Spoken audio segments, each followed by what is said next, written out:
So let's talk a little bit about Six Sigma teams, because successful teams consist of people that they have a broad range of skills, but also some very specific types of skills.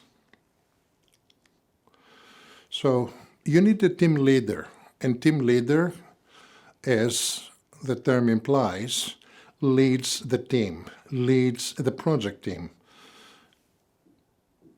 by clarifying roles, responsibilities, and making sure that people are doing what has to be done in a consistent and correct way. So the team leader is typically someone that can apply the Six Sigma principles, but also this person is typically supported by people that have in-depth knowledge of the process that is under investigation. Typically, a Six Sigma team will include some very specific roles, and these roles may vary from company to company, from organization to organization, adopting the Six Sigma methodology. So we have black belts. Black belts, these are experts in the DMAIC methodology. They have a deep and thorough understanding of the Six Sigma principle as well as advanced tools and techniques, and they can organize and plan any DMAIC project.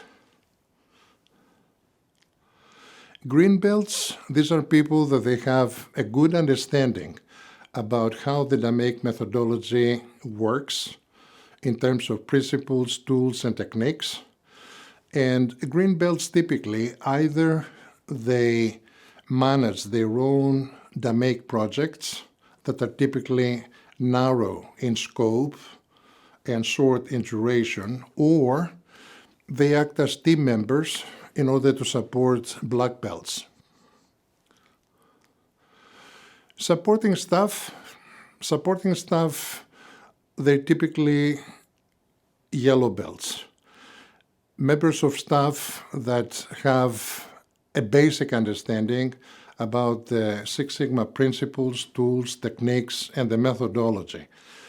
Yellow belts are typically considered as process subject matter experts because they have in-depth knowledge of the process under investigation, and they can provide, expert advice about how to fix things that are wrong, as well as come up with potential solutions in order to improve the process. So, different companies, they use different project roles. So the project roles are not written on stone, but they may vary from company to company that has adopted the Six Sigma methodology. Some of these roles are essential full-time roles. For example, black belts and master black belts, they have to dedicate 100% of their working time in projects, either managing projects, facilitating projects, etc.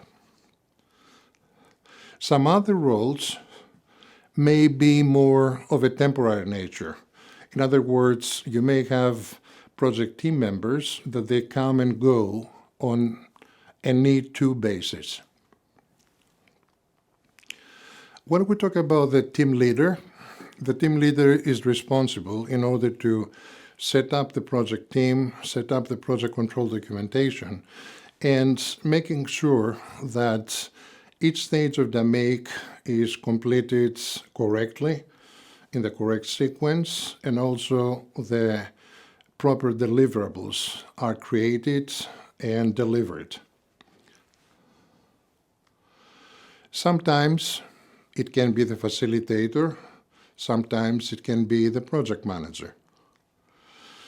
So it is usually a black belt or a master black belt that acts as a project facilitator, as an advisor, as a coach of the project management team.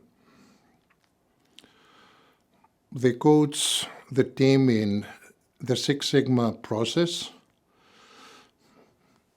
We also have a scribe, and this is typically a team role associated with a person that keeps a records of all the associated team activities. The sponsor is typically a senior manager. Sometimes it may be the same person like the process owner and the champion. So all these three roles may be assigned to the same person, but this depends to the organization adopting the Six Sigma methodology. Typically, the sponsor is setting the project objectives in collaboration with the project manager, and also make sure that the team have the necessary resources in order to successfully complete the project. And in the majority of cases, the sponsor acts as, the interface between the project team and the senior management within the organization.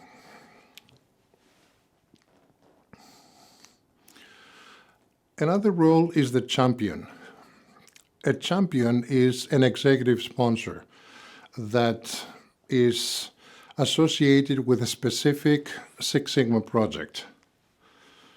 Sometimes, as I mentioned earlier, may be the same person as the sponsor and or the process owner, and make sure that the team, they have everything they need in order to successfully complete the task that they have at hand. Also, this person typically resolves any cross-functional team issues. Cross-functional means that because a process may cross many different parts of the organization, if there are any particular issues in a specific area within the organization, functional area like operations, marketing, sales, etc., the champion is typically the person that is resolving any cross-functional team issues. The Six Sigma leader, this is typically somebody fairly senior in the organization.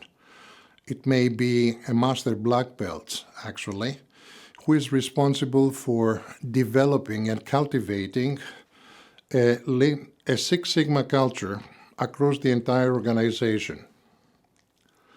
The process owner, this is typically the person that has a vested interest in the process to be improved. And team members. Team members, they come, from different parts of the organization. As long as their skill sets, their knowledge, and their experience can contribute into solving the business problem associated with the project. The gatekeeper, well, technically the gatekeeper is in many cases a team from the internal audit within the organization. So audits the deliverables to make sure that they meet all the requirements in terms of quality, consistency, etc.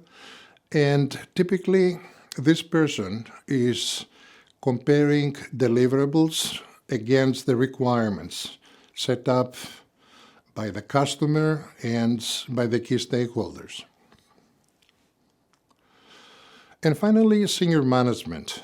Senior management provides visible support from the top. They must be actively engaged in order for any Six Sigma initiative to be successful. And typically, these are the ones that provide guidance and supports the adoption of Six Sigma and make it part of the organizational strategy. What we're going to cover next is about the so-called DMAIC Tollgate Reviews. So planning, participating, and contributing in this type of reviews is a very essential skill for all Six Sigma professionals associated, with Six Sigma projects. It is a mechanism that we use in order to review progress with the sponsor or sponsors and other key stakeholders to make sure that the project remains on track. And if the key stakeholders are satisfied, then we're waiting for an approval in order to move to the next stage of DMAIC. This type of review is typically carried out at the end of each DMAIC stage or phase. For example, at the end of the define phase, at the end of the measure phase, etc. However, although typically this is what is happening at the end of each DMAIC stage, there may be some cases where we may have multiple tollgate reviews, but these must be recorded on the project communication plan. We communicate progress to date to the stakeholders. In other words, we cover what has been already done and delivered during the DMAIC stage that just completed. And once the stakeholders are happy, they give us approval to move to the next stage. I have put here an image in order to illustrate when typically the tollgate reviews take place. And as you can see from the markers, this is taking place at the end of each DMAIC stage. This is a slightly different view, but it has the same effect. Again, you can see that we cover, for example, the define phase that may last between 1 and 2 weeks. Then we stop in order to complete the tollgate review. We get approval, we move to the measure phase, which may last between 2 to 6 weeks, and so on, all the way until the control phase. At the end of the control phase, we don't have a tollgate review, because this is when the project will be formally closed. And this is when the benefits realization period begins. This is the period when we're going over 1 year, 5 years. This period is determined by the business.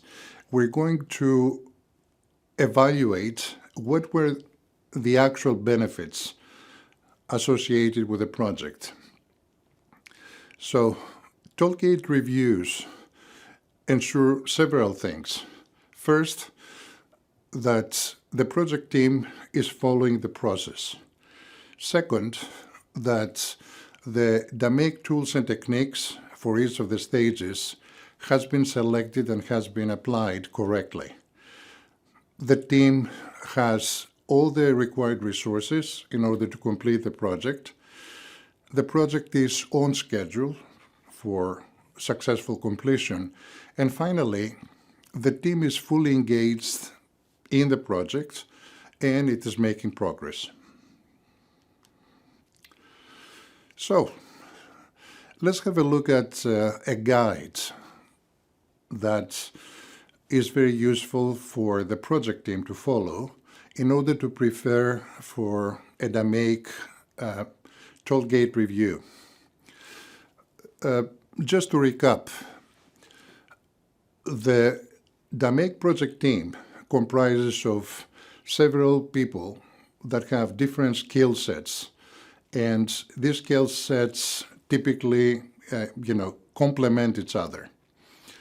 So If we talk about the person leading the project, it may be a green belt, a black belt, or a master black belt.